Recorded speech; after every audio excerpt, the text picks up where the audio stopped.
Puso luego todo su empeño en aliviar la suerte de los prisioneros, refugiados y perseguidos por los nazis y después por los comunistas.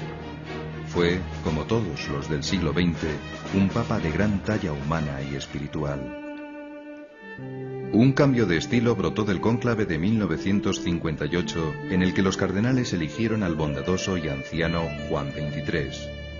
Quienes le calificaron de papa de transición no imaginaban que iba a convocar el histórico Concilio Vaticano II, llamado a renovar la Iglesia. Su muerte, en 1963, fue muy llorada.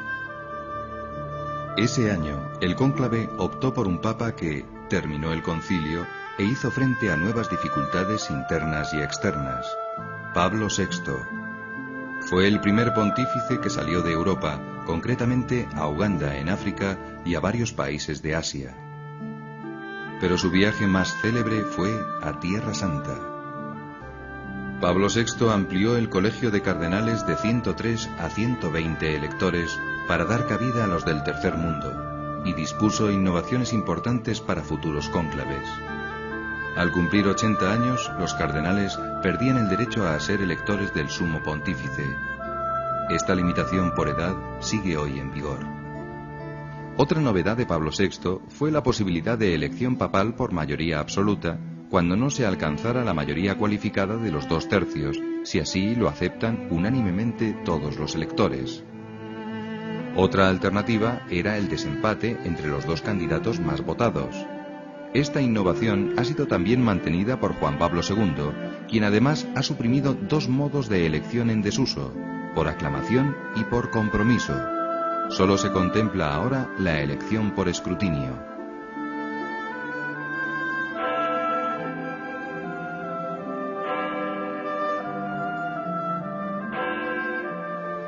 Un rostro humilde y sonriente apareció en el balcón de San Pedro tras el cónclave de 1978. Era Juan Pablo I, tan próximo al pueblo que se ganó los corazones de quienes le escuchaban. La alegría del mundo católico apenas duró un mes.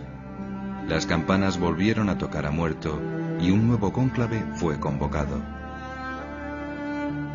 De él iba a salir la mayor sorpresa que podía imaginarse: el primer papa no italiano en más de 4 siglos, originario además de un país del entonces temido bloque comunista: Juan Pablo II. Se cuenta que en una de las votaciones infructuosas empezó a sonar el nombre del cardenal Karol Wojtyła. Terminado el escrutinio, Wojtyła se fue a rezar. Al rato entró en la capilla el cardenal guatemalteco Casariego, que al ver a su colega rezando, sin reconocerle, le pide que rece por Bottiglia, botella en italiano, pues aún no sabía pronunciar ese apellido polaco. En la siguiente votación, Wojtyła era papa y recibía el homenaje de los cardenales uno a uno.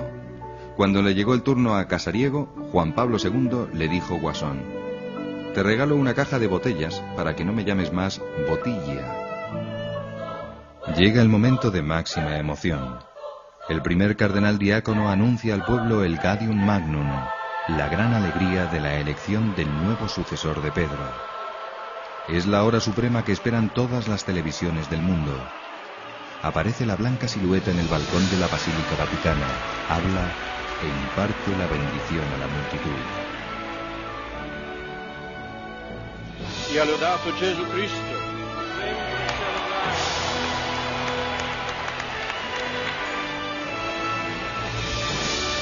¿Quién puede ser el sucesor de Juan Pablo II?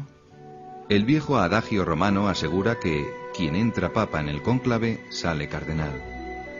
Pocos se atreven hoy a especular sobre nombres. La mayoría de los papables de hace pocos años han desaparecido de la escena y los profetas están escaldados. Yo creo que no hay que dar importancia a lo que dicen ciertos órganos de información, sobre todo escrita, porque no hay fundamento.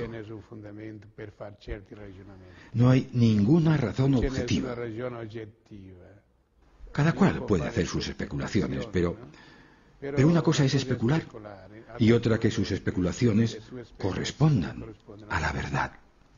Cuando los cardenales se reúnan en cónclave y sean iluminados por el Espíritu Santo, el Papa que elijan va a ser una sorpresa para muchos. Porque va a tener estas dimensiones. Y nuevamente muchos no sabrán dónde encasillarlo. Y muchos dirán, ya podemos resucitar, porque antes hemos estado oprimidos y ahora... No. Es que pasó con el Papa Pablo VI y Juan Pablo II. Los mismos que a Juan Pablo II lo han vituperado son los que vituperaron a Pablo VI. Los mismos. ¿Por qué? Porque en definitiva no aceptan la figura de Pedro. No aceptan uno que tiene como misión el confirmar en la fe y el mantener en la caridad y mantener a la Iglesia viva, no una Iglesia disuelta y una Iglesia que se confunde con el mundo.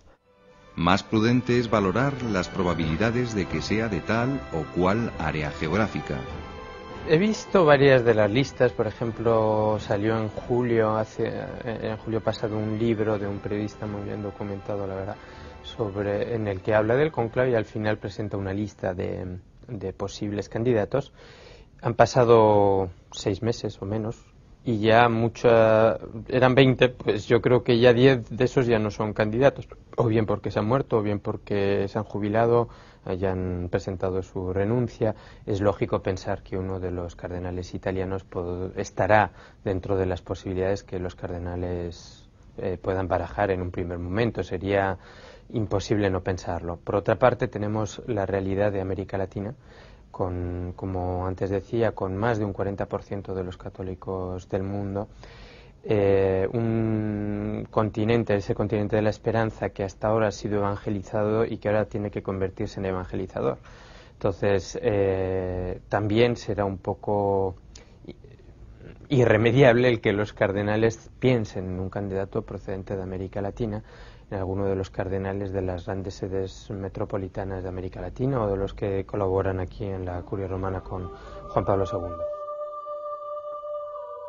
¿Y no podría ser un español? No sería la primera vez. La larga historia del pontificado romano cuenta con 3 papas españoles. San Dámaso, en el siglo IV, es considerado español por ser hijo de padres españoles, aunque nació en Roma.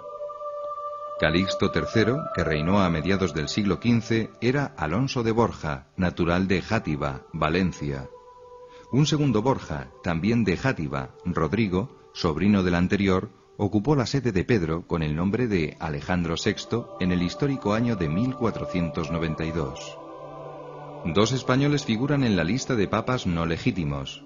El aragonés Pedro Martínez de Luna, que tomó el nombre de Benedicto XIII, fue uno de los 3 papas en liza durante el cisma de Occidente. Acabó refugiándose en el castillo de Peñíscola, sin renunciar a lo que creía su derecho.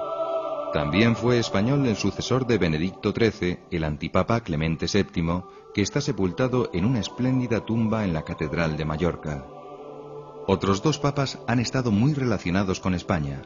Juan XXI era conocido antes de ser papa como Pedro Hispano, aunque no era español, sino portugués, nacido en Lisboa. Adriano VI procedía de Holanda, pero estuvo muy vinculado a España, de la que llegó a ser regente. Era obispo de Tortosa y recibió la noticia de su elección estando en la ciudad de Vitoria en 1522. Fue el último no italiano antes de Karol Wojtyła. Entre los cardenales españoles actuales, el más conocido es el arzobispo de Madrid, Antonio María Rouco Varela. Un gran teólogo formado en Alemania y sincero admirador de Juan Pablo II.